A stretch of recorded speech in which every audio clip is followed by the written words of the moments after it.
Afternoon, starting with the neck, which was just a piece of mahogany. Notice that the neck is not, there's no joint here. It just goes straight back. Normally on a classical guitar and other guitars, the neck is, there's a joint here so that it angles back. I didn't feel that was necessary here. Also a standard nut, which I think I bought from Luthier's Mercantile.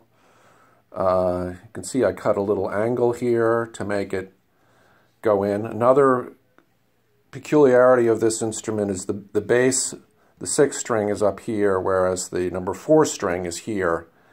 It seemed to work better with the strings rather than try to take this one all the way up there and then this 6th string right to there. That looked a little awkward, looked like it would break. Put in fret markers only at 7 and 12. On a classical guitar you don't get fret markers at all, so that seemed like a good compromise. This rosette is just a piece of veneer routed in a circle and then inlaid, very simple. The bridge is from an old classical guitar from Cuba. This was left over because I replaced the top on that guitar, and the bridge was warped, so this was a way of reusing it. I see after 30 years it started pulling up a little bit in the back. That's an easy fix.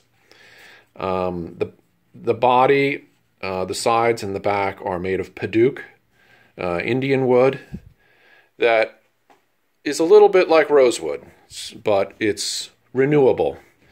The inlays around the binding here, that's simply holly veneer, which is very white veneer that I bought at Constantine's in the Bronx, which I think is no longer in business.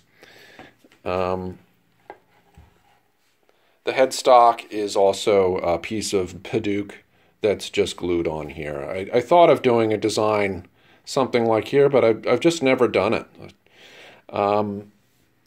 As far as the body and the top is a leftover piece of spruce. I think I made a top, and this wood was just left over. There is a joint through here, so these are probably just scraps from a top. If I feel in here, there's fan bracing, like a classical guitar, just kind of goes out this way. There are 4 braces. Maybe it would have been better to do the bracing fanning out this way to make it a little louder. There's a cross brace here and another one here.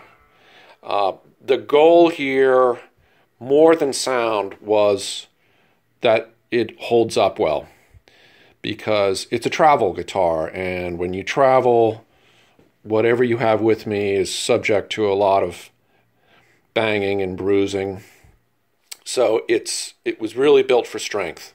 And the back is not down to the 5/64 that guitar wood usually is. I think it's about 1/8 of an inch, so it's much stronger. But again, that's good. This joint here is simply, I think I just ran the mahogany of the neck over a table saw to give enough of a sort of a rabbet joint to glue the padauk in there. The padauk was bent with a heat pipe, but again, I think this was scrap from another instrument that was being built.